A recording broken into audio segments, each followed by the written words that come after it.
olhamos essa questão exatamente administrativa dele, não é? Como ele administrou essa sucessão de uma forma não muito sucessória, não é? Porque ele não fez o líder e causou exatamente tudo isso. Vamos abrir Juízes no primeiro capítulo, que tem ali algumas explicações interessantes para nós.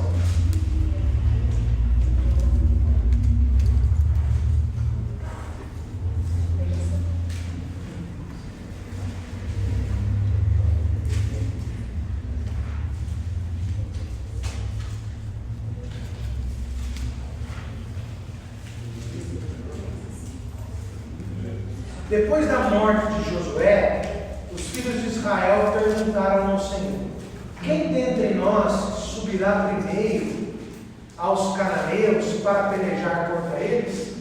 Percebe que o primeiro versículo já começa com a ausência de liderança.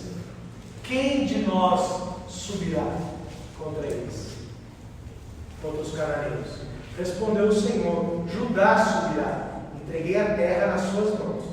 Então disse Judá a Simeão, seu irmão: sobe comigo a herança que me coube por sorte, e pelejemos contra os cananeus, e também eu subirei contigo a tua herança que te coube por sorte. E Simeão partiu com ele. Subiu Judá, e o Senhor lhe entregou nas mãos dos cananeus e dos ferezeus, e o mataram. E mataram deles, em Bezeque 10.000 homens. Acharam Adoni-Bezeque em Bezeque e pelejaram contra ele, mataram os cananeus e os ferezeus. Adoni-Bezeque fugiu, mas o perseguiram e o prenderam e cortaram-lhe os polegares das mãos e dos pés. Então disse Adoni-Bezeque: 70 reis com os polegares das mãos e dos pés cortados apanhavam as migalhas debaixo da minha mesa. Agora, como eu fiz, assim Deus me pagou. E trouxeram a Jerusalém e morreu ali. Então nós vamos ver toda a narrativa aqui exatamente de terras que faltavam ser conquistadas. Do 22 até o 36 do capítulo 1, nós vemos exatamente o que? O acordo que eles foram fazendo com os cananeus. Então, como eu disse a vocês, subiram cada um para a sua região das tribos, não é? As suas terras, e chegando lá, os cananeus já estavam estabelecidos, organizados, com exército, com muralhas, com tudo pronto. Eles chegaram como nômades, eram guerreiros, mas eram essencialmente agricultores e pastores. Não é? Como é que eles iam enfrentar? Quando eles estavam no exército, você viu que a tribo de Judá chamou a tribo de Simeão para ajudar, porque sozinho não ia conseguir. Não é? Ó, eu te ajudo. Você me ajuda, depois eu te ajudo. Não é? Foram fazendo acordos. Nestes acordos, eles foram se enfraquecendo. Nestes acordos, a fé principal deles acabou se enfraquecendo. Nestes acordos, os povos da terra acabaram prevalecendo. Por quê? Porque eram mais fortes, mais organizados e já estavam na terra. Eles eram os donos, porque a terra foi prometida por Deus. Porém, quem estava na terra era outro. Certo? Isso fez com que? Com que a fé deles fosse enfraquecendo. Começaram a conviver com outros povos, começaram a respeitar os deuses dos outros povos, começaram a adorar os deuses dos outros povos, porque eram prósperos, seus deuses eram mais isso, seus deuses eram mais aquilo, e acabaram enfraquecendo a fé ao ponto de se tornarem vassalos. Né? A vassalagem é diferente da escravidão. O escravo vive em tudo aquilo que pertence ao seu senhor. O vassalo vive naquilo que é dele, mas paga imposto ao seu senhor, como os hebreus foram de todos os grandes impérios, desde o Egito até o Império Romano na época de Jesus. Né? Tem suas terras, tem sua autonomia, mas pagam impostos. O período dos juízes vai inaugurar exatamente esta fase. Então, os filhos de Israel têm a primeira fase do patriarcado, certo? Com quem? Com Abraão, Isaac, Jacó e José. A segunda fase da escravidão.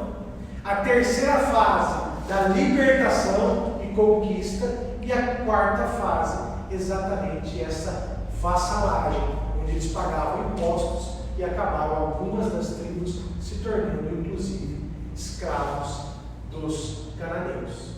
Dá uma pergunta bonita na prova essa. Quais as fases do povo de Israel?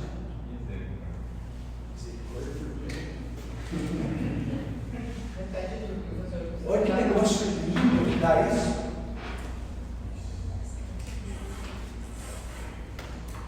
Essa luz aqui está muito crente, não é? Não.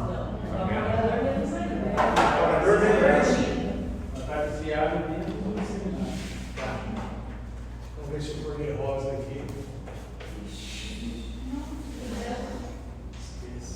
Quem consegue escrever era o Lúcio. Apenas. Quem? O professor Lúcio.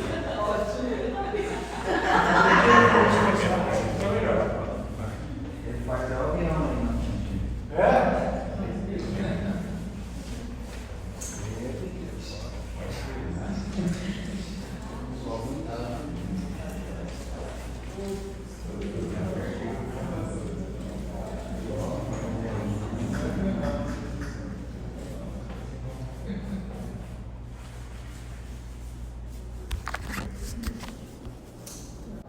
Patriarcado, quem são eles? Os quatro? Quem são os patriarcas? Jacó, Abraão, Isaac vem o Abraão, né? Abraão, Isaac, Jacó. e José. Abraão, Isaac, Jacó e José. Certo? Escravidão, o período do Egito. O líder deles é Moisés. Podemos chamar Moisés de um patriarca também, numa segunda fase. Certo? Libertação e conquista com Moisés e Josué, e a vassalagem no período dos juízes. Certo? Vassar, V-A-S-S-A-L-A-G-E-N. Ok? Professor, vassalagem, o que mesmo? Desculpa. Período dos juízes. Juiz. Vassalo, escravo. Só que ele tem autonomia. O vassalo tem terra, a terra é dele. O escravo, os hebreus eram escravos no Egito. A terra era do faraó. O vassalo, a terra é dele, mas ele paga imposto. Exatamente. E professor, Noé pode ser colocado no patriarcado também, no primeiro mundo antigo? Noé pode, podemos chamá-lo. Sim. Quando você fala de patriarcado, aqui nós estamos falando da nação de Israel, certo? Biblicamente falando, Adão foi um patriarca, Caim e Abel foram patriarcas, Enos, Sete e Enoque, o filho de Caim, foi um patriarca, Noé, Sem, Cão e Jafé, todos eles podemos chamar de patriarcas, tranquilamente. Certo? Porque eram líderes que cuidavam dos seus reinados, certo? Do seu povo aí.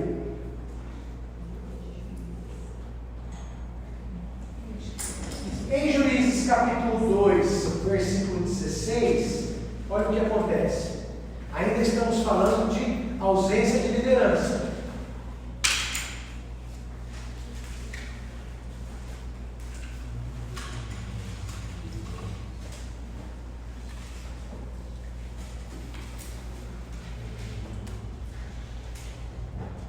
Então levantou o Senhor juízes, que os livraram das mãos dos que os despojavam, certo? Ou atacavam, talvez sua versão diga saqueavam, né? Depende da versão que você usa. Eu normalmente uso, hoje eu trouxe a Thompson, que é a revisada, mas eu normalmente uso a King James. Eu acho que ela é muito mais clara nas suas explicações e nas suas traduções, não é? A atualizada, corrigida, revisada que nós usamos foi traduzida do latim, da Vulgata para a língua portuguesa, através de João Ferreira de Almeida, certo? A King James foi traduzida do original hebraico e grego para o inglês e do inglês direto para a língua portuguesa, certo? Então tem algumas diferenças, nada substancial, nada que mude a essência do texto, mas eu acho que King James é melhor de ler.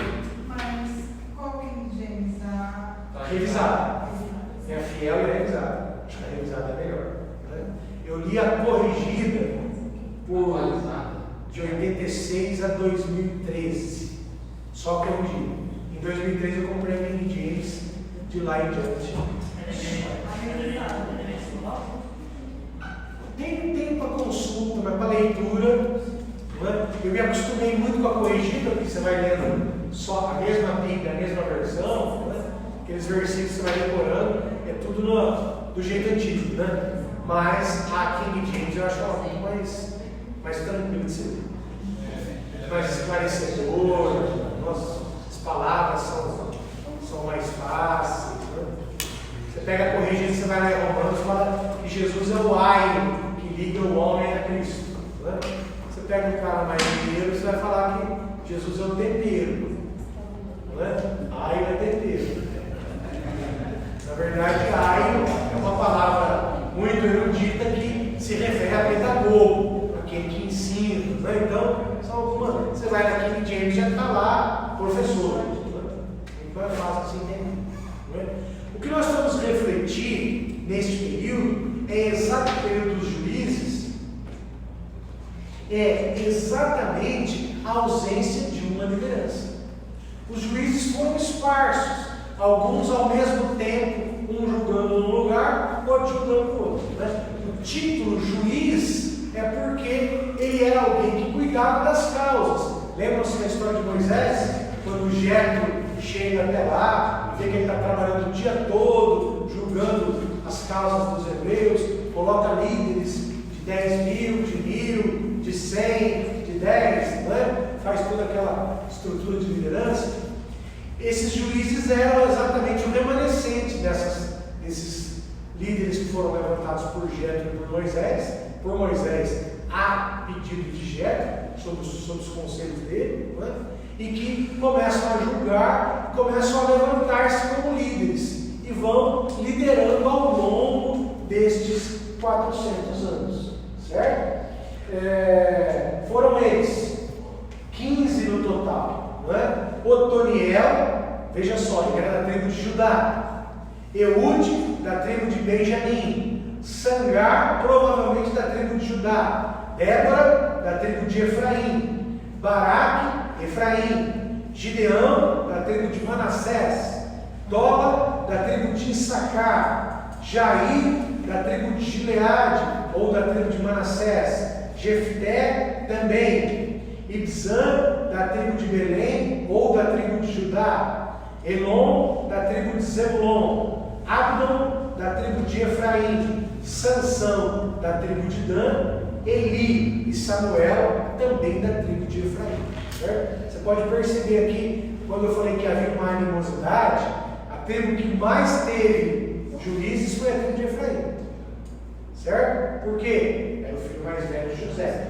Ok? E tinham a semente da liderança, a aura da liderança que vinha lá de José, o patriarca deles. Certo? Então, foi a tribo que mais escreveu, mais organizou-se como juízes. Ok? Tem também um mapa especificando exatamente a região onde eles foram seus juízes. Quando você percebe aqui no mapa, você vê o seguinte: a tribo de Dan teve ao longo de 400 anos um líder, Sansão. Só, mais nada. Certo? A tribo de Zebulon teve só um, Elon. A tribo de Issacar, só um, Tola. A tribo de Manassés teve 3. A tribo de Efraim teve 1, 2, 3, 4, 5. A tribo de Judá teve 3. A tribo de Simeão teve 1. Então você percebe que foi um período, imagina, 400 anos, só um homem que liderou o povo. O resto ficou sem líder. Diga, irmão. Pastor, aquela passagem de Jetro, sogro de Moisés, ele aconselhou Moisés: olha, separa uns homens porque viu que ele já estava enfadado já, né? Aquilo ali foi o pivô daquela passagem que a irmã de Moisés pegou lepra. Ali foi o pivô, eu acho que foi por eles não serem, vamos dizer assim, da própria linhagem de Israel, né? O sogro e a esposa. Eu me lembro cronologicamente, você está perto um fato do outro aí. Mas o senhor está dizendo que dá? Pode ser que seja, porque a partir do momento que Jétro levanta outros líderes, outras pessoas acabam se julgando no direito. Porque já ficava cogitando, né? Falou assim, mas ouvindo um conselho, Deus só fala com ele, só. A Bíblia é muito clara que Moisés foi o homem mais manso da história da humanidade, ou de todos os tempos, até que ele morreu, alguma coisa assim. Então, a liderança de Moisés, eu acho que era uma liderança bem complicada. Porque o líder, normalmente, hoje, já precisa ser um pouco mais sanguíneo, né? Para tomar decisões, para mandar. Imagina naquela época. Não é? Então, a personalidade de Moisés mostra que ele era fleumático. Era um cara quieto, calmo, manso, não se metia em encrenca e coisas nesse sentido. Não é? Então, obviamente, ele sofreu com muitas rebeliões, com muita gente que queria, que estava ao seu lado e que imaginava que a liderança deveria ser diferente. Não é? Miriam e Arão, certamente num momento desse, não é? Tiveram, apesar pode de ser serem que irmãos, um dos momentos, né? Pode ser um surgiu momento. mais outros que a. Isso, exatamente. Você vê o pecado de Acã, a história, a Bíblia não fala, mas a história dele era de rebelião contra Josué. Né? Os próprios, lá de Números 3, temporada da Mirão, a mesma situação. Levou o povo. Iam voltar para o Egito. Então, essa é a beleza da palavra de Deus, não é? Ela mostra que a liderança desses homens era de Deus efetivamente. E você pega um cara, um homem mais manso da terra, como é que um cara desse consegue liderar 6 milhões de pessoas? Não é? O ponto de virada da vida de Moisés, foram as 10 pragas, foi a abertura do Mar Vermelho e tudo mais, não foi. Isso aí fez com que ele ganhasse confiança no povo. O ponto de virada foi quando Deus aparece para os hebreus e eles falam assim, sabe, para com isso. Vai lá, o que o senhor falar para Moisés fala, não, eu não quero mais te ver não, porque a gente vai morrer. Esse foi o ponto de virada da liderança de Moisés. Por quê? Porque ele trouxe Deus, ele trouxe o temor do meio do povo, que foi por esse cara, não é? Isso deu a um homem manso a possibilidade de liderar uma nação de 6 milhões de pessoas. Era 1 milhão de homens para a guerra. Se você multiplicar homens de guerra casados, nós temos 2 milhões. Se você considerar idosos, você pode pôr mais 2 milhões, mais 1 milhão, já temos 3. Os outros 3 milhões eram filhos. Ter 3 filhos em Israel é uma coisa mais que 1. Não é? 4, 5, 1, 2. Não é? Então, a média é de 3. E tem 6 milhões de pessoas. Como é que você lidera 6 milhões de pessoas? Resolvendo questões jurídicas, resolvendo questões de divórcio, resolvendo todas essas questões. Não tinha que ter liderança. Jétro veio para salvar a vida de Moisés. Não é? Óbvio que nesse meio vai se levantando gente que acha que pode, que acha que tem direito. Não é? Ele era da tribo de Levi. Não é? Você vê o pau que deu quando Deus falou que o irmão dele ia ser o sacerdote. Né? Teve que pegar as varas lá das 12 tribos e deixar lá para que ela florescesse e fosse de árvore. Senão, o sacerdócio não teria credibilidade. Por quê? É seu irmão, por isso você não deu sacerdócio para ele. Não é? É a escolha de Deus, mas coincidentemente é o irmão dele. Não é? Então nós temos. Gente, o interessante, a dádiva da história são exatamente esses pontos. De nós analisarmos, estudarmos, pegarmos essas situações que delas vão gerar pregações, palavras, bênção, vida na vida das pessoas. Não é? Pegar uma situação dessa dos juízes, uma análise histórica do período dos juízes, sem liderança, sem servir a Deus, distante das pessoas, envolvidos com o mundo, acostumados com o mundo. Olha o que dá de pregação na negócio desse. Não é? Quanto mais você conhece a história, mais você vai se aprofundando nessas questões. Não é? Mas você vai tomando gosto por essas questões e vai entendendo a importância da palavra de Deus na nossa vida, do conhecimento da história da Bíblia, no caso, não é? Que nós estamos falando, para que a gente possa compreender isso. Se você for partir para o pós-Jesus, né? A história da igreja, os pais da igreja, Flávio José, toda essa história, gente, fica uma coisa fantástica. Não é? A Bíblia traz algo maravilhoso. Né? A Bíblia traz credibilidade de Deus. A Bíblia nos ensina a viver a vida de homens que não tem nada a ver com a gente. Fala de Eude, Sangar, Sansão, esses caras malucos aqui. Não é? Mas eram o quê? Foram homens que Deus levantou, o texto que nós lemos disso, e Deus levantou juízes. Poucos, por exemplo, a tribo de Naftali, de Gad, de Rúben, de Simeão e de Azer não tiveram nenhum juiz. Essas tribos não tiveram um líder em 400 anos, quase 500 anos. Não tiveram um líder. Você imagina que esse povo vivendo? Foram liderados pelos cananeus. Sofreram e acabaram entrando na idolatria por conta disso. Né? No período medieval, quantos judeus se converteram ao catolicismo por perseguição, para não morrer? Quantos? Né? A mesma coisa aqui. Quantos não se converteram a Baal, não serviram a Baal, não fizeram postes ídolos a Baal por sobrevivência? Foram covardes, foram isso. A gente só pode falar se eles foram covardes se nós passamos por uma situação dessa e não fomos. Não é verdade? Só poder falar que eles foram covardes se a gente passou por isso e não foi. Aí eu tenho propriedade para chamar o cara de covarde. Porque ele trocou Deus pela sobrevivência dele. Foi covarde? E nós o que faríamos? Não é verdade? Qual seria a nossa postura diante disso? Chegando numa terra estranha, que é minha, mas tem gente morando, que é poderoso, que tem um Deus dele, que tem um exército dele, que tem as muralhas dele, que tem tudo lá, que você não consegue tirar o cara na rua. O muro que caiu com um grito foi só Jericó, porque é a inauguração do negócio, né? Para dar credibilidade a eles diante de tudo que aconteceu. Tanto é que logo depois de Jericó tem o quê? Ai. Qual o problema foi? Por quê? Porque se acharam, se julgaram bons. Agora imagina Josué. Quantos homens morreram em Ai? Fala de memória, 37. Não tinha INPS para pagar a pensão das viúvas. E era menor, hein? Quem sustentou 37 viúvas? Josué. Ele era o líder, ele não viu a cana, ele foi responsável. É só isso? Sustentar 37 viúvas.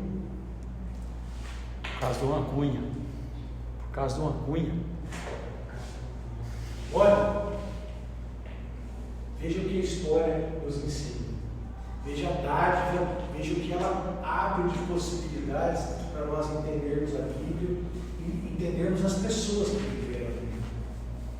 Não é? Condenar Sansão é fácil, mas coloque-se na pele dele. O povo de Israel sem tecnologia. Os filisteus, gente, os filisteus eram inteligentíssimos. A tecnologia deles era de ponta, de primeira. Tudo que você possa pensar de moderno em Israel na época, no mundo na época, os filisteus tinham. O que é filisteu? O povo do mar. O povo que veio pelo mar. Já tinha navegação naquela época. Já navegavam pelo Mediterrâneo. A tecnologia para navegar. Quem inaugurou foi Noé. Legal. Mas quantos anos se passaram? Olha o que eles fizeram. Eles eram desse povo. Não é? Aí Sansão, um pastor de ovelhas, vê tudo aquilo. Se deslumbrou. Eu sou líder, eu posso trazer tudo isso para o meu povo. Não é? Falar que ele foi lerdo porque contou o segredo dele para Davi não é fácil. E se colocar na pele dele, a a confiança das pessoas, confiar naquela que você acha que é o amor da sua vida. Não é? Tudo isso deve perpassar pela nossa mente para falarmos da palavra de Deus. Não é? Mas eu preciso falar de Jesus, claro, sem dúvida nenhuma. Mas começa falando desses homens e termina com Jesus. Uma pregação que não termina com Jesus não é pregação, é história contada. Né? A palavra tem que terminar com Jesus, é óbvio, mas pode começar com esses homens, com os exemplos, se colocando no lugar deles, tentando, vendo as decisões que eles tomaram e quais decisões nós tomaríamos. Gente, se nós fôssemos líderes religiosos e Jesus aparecesse pregando hoje, o que aconteceria? Vai matar ele do jeito. Nós, pastores, matávamos o nosso Deus. Porque, o cara está pregando contra tudo que eu vivo, tudo que eu ensino. O cara está falando que a Bíblia está errada. Teoricamente está dando certo para o nosso lado, por que o cara vai tirar meu sustento. Nós éramos os primeiros a crucificar Jesus. Os primeiros a crucificar Jesus. Não é? Isso que deve passar na nossa mente. Assim nós devemos pensar e acreditar nisso. Para que a gente possa efetivamente compreender a dádiva de Deus na nossa vida. A bênção do Senhor sobre a nossa vida. Então, quando você olha para essas tribos que nunca tiveram um líder, que nunca tiveram um juiz, mostra exatamente o maior problema que eles enfrentaram: o pecado. Professor, a guerra contra os filisteus partiu depois da morte de Josué, nesse contexto aí, depois da morte de Josué, os filisteus ali começou a guerra? Na verdade, a gente imagina o quê? Que logo após Josué, eles se estabeleceram naquela região. Se você, eu não vou me lembrar a data correta, mas se você contar de Josué a Sansão, não é? Nós temos um espaço de tempo não muito grande, cerca de 150 a 200 anos. Não é? Não muito grande quando nós falamos de 1000 anos, mas na prática 200 anos é muita coisa. Dá tempo deles terem vindo do Mar Egeu, se estabelecido, se firmado, para que na época de Sansão eles fossem a potência que eles eram. Certo?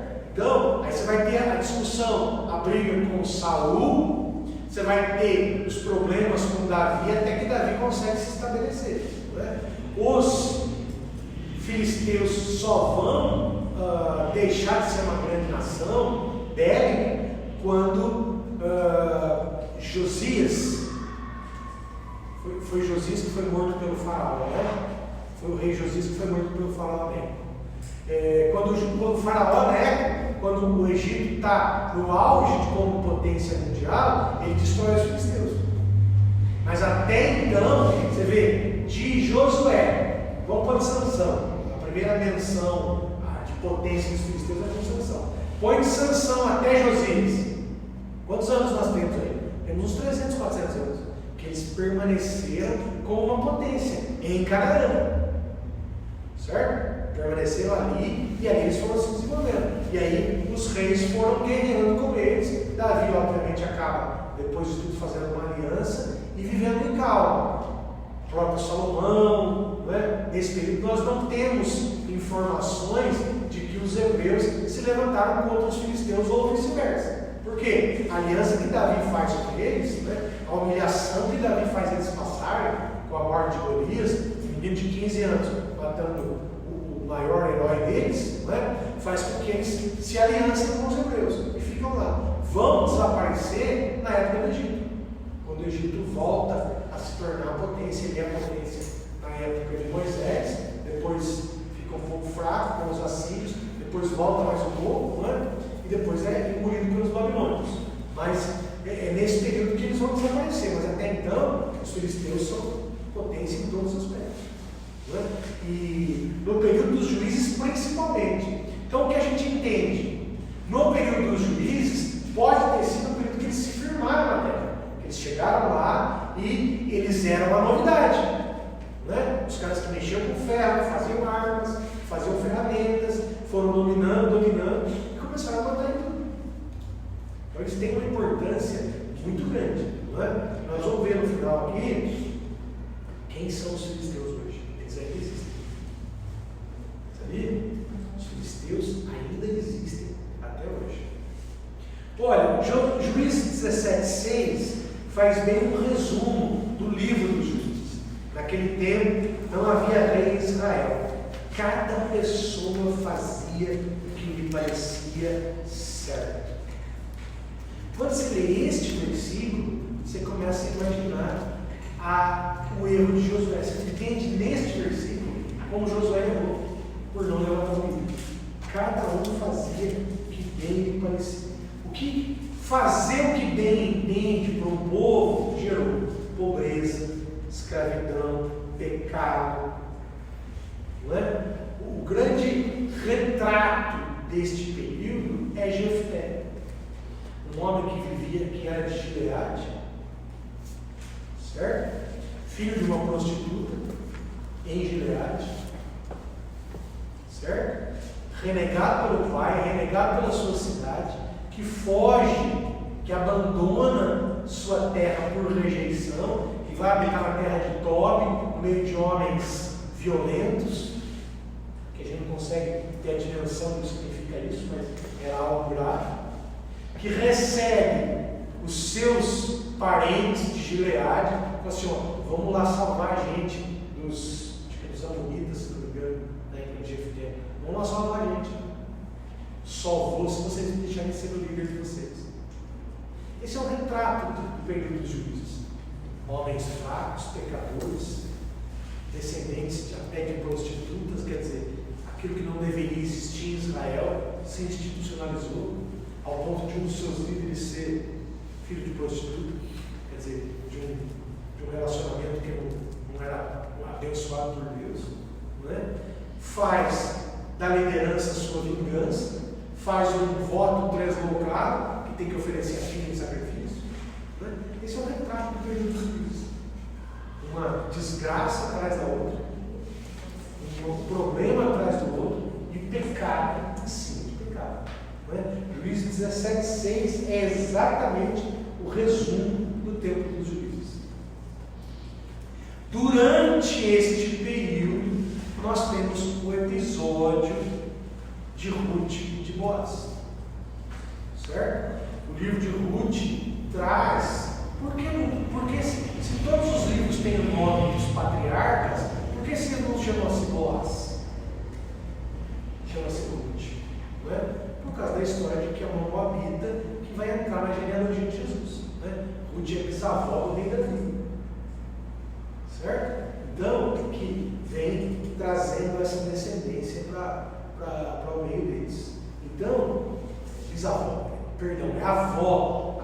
A tataravó é Raabe e a avó é Ruth, do rei Davi, de onde vai vir Jesus. Então, a história de Ruth é uma história muito bonita. Não é? Por quê? Porque ela é resgatada por Boaz, não é? Sai da fome, sai da idolatria, sai da miséria, é resgatada para que ela pudesse se tornar uma pessoa que entrou para a genealogia de Jesus. Não é? É uma tipificação de que nós somos tudo isso, pecadores, famintos, sem genealogia, sem história, idólatras, e Boaz, que representa Jesus, nos resgata e nos traz para uma vida digna, para uma vida abençoada, em todos esses aspectos.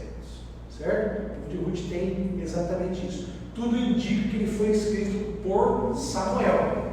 Certo? Samuel deve ser o escritor. Alguns falam que foi escrito no período da Babilônia, mas o equilíbrio diz que foi Samuel quem escreveu, porque tinha conhecimento dos fatos, de toda a história. Certo? Alguns dizem que foi a época de Sansão. Quando Sansão estava na sua jornada ali com os filisteus, acontece o episódio de Ruth, onde? Na região de Judá, porque Boaz era da tribo de Judá, certo? Plano de redenção e tudo mais. Agora eu queria falar com vocês um pouquinho, tem um mapa aí, essa parte vermelha do mapa é exatamente onde estão as cidades-estados dos filisteus, certo? Ecrom, Asdod, Ascalon e Gaza, certo? Tem um link que depois vocês podem clicar, que ele vai aparecer, que fala exatamente da origem dos filisteus, não é? Que prova que eles eram uma pesquisa arqueológica com análise de DNA, que prova que eles realmente têm o mesmo DNA dos gregos, dos macedônios, daquela região. Então, havia uma expectativa na arqueologia da origem dos filisteus, que deveriam ser daquela região. Hoje, com esses exames arqueológicos de DNA, é a confirmação de que realmente eles são descendentes dos gregos que vieram de lá. Né? Filisteus são povos do mar. Eles vêm da ilha de Creta, daquela região ali da Grécia, certo? Fala um pouquinho aqui sobre a língua deles, né? Eles falavam o aramaico. São povos do mar e as cidades principais, Asdod, Ascalon, Ecrom, Gaza e Gate, que era principalmente a maior delas. Né? Eles formavam, essas 5 cidades formavam uma federação de um povo chamado Federação dos Filisteus, que eram organizados como uma nação, certo? E vão acabar aí sobre as mãos dos egípcios e posteriormente também o próprio Nabucodonosor. Tá? Um pano de fundo então hoje sobre os livros do Pentateuco, uma revisão geral, tá? Quem não teve ainda, depois a gente vai trabalhar nisso, e o livro de Josué, Juízes e Ruth, certo? Na próxima aula vamos falar do reino unificado, né? A ascensão de Saul, a ascensão de Davi e o seu herdeiro Salomão e também o seu neto Roboão, que foi um lerdo, um ponto que fez com que o país rachasse no meio. Ah, tinha profecia. Tinha porque ele era tonto. Se ele fosse bom, não tinha acontecido isso. Não é? Se Roboão fosse um cara esperto, filho de Salomão, não é? Isso mostra que filho de peixe, peixinho pode não ser. Não é? Peixinho pode não ser, porque Salomão era um político hábil, além de ser um homem sábio. Né? Mas o seu filho mostrou-se completamente fora de tudo isso. Ok? Semana que vem a gente tem aquele tempo inspiracional que deveria ser agora, né? Deveria ser hoje, mas como Deus